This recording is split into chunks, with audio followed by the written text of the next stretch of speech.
आज की हमारी कहानी है श्री हनुमान जी का जन्म कैसे हुआ। एक बार भगवान ऋषि दुर्वासा द्वारा आयोजित स्वर्ग में एक औपचारिकता बैठक में भाग ले रहे थे। तब उस समय हर कोई एक गहन मंथन में डूबा था।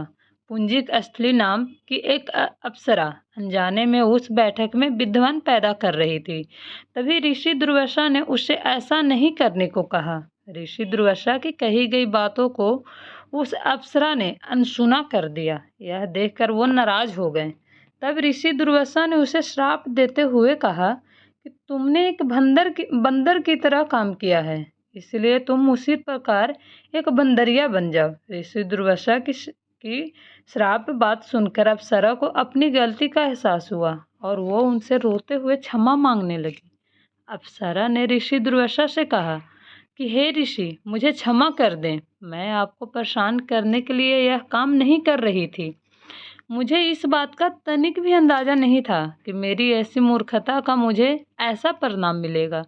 ऋषि दुर्वासा ने उसकी विनम्र विनती को देखकर अप्सरा से कहा कि हे प्रिय, तुम रो मत। अगले जन्म में तुम एक भगवान से शादी करोगी, लेकिन वह भी एक बंदर होगा। तुम्हारा जो पुत्र होगा वह भी बंदर होगा, जो बहुत ही शक्तिशाली होगा और राम भगवान श्री का प्रिय होगा।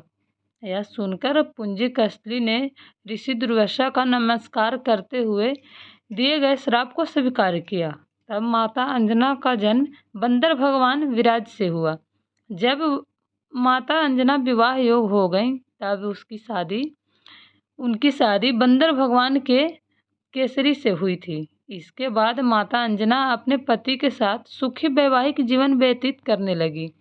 अंजना और केसरी एक शांतिपूर्ण जीवन जी रहे थे। एक दिन शंखबल नामक जंगली हाथी ने अपना नियंत्रण खो दिया और हंगामा खड़ा कर दिया।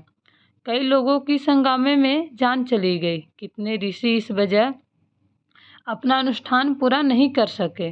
भगवान केसरी श्री शंखवाल से बेहद प्रेम करते थे। भगवान केसरी ने अपने प्रिय हाथी को जब मार डाला तो वह बहुत शोक में डूब गए। यह देखकर संतों ने उन्हें यह वरदान दिया कि तुम्हारे घर एक बच्चा जन्म लेगा जो कि बहुत ही शक्तिशाली, हवा की तरह शक्ति और गति के बराबर रहेगा। तब इस प्रकार केसरी के घर में माता अंजना को श्री हनुमान जी को जन्म दिया।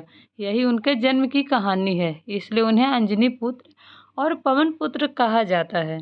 अगर आपको ये कहानी पसंद आए तो मेरे चैनल को लाइक एंड सब्सक्राइब ज़रूर कीजिएगा। Thank you so much.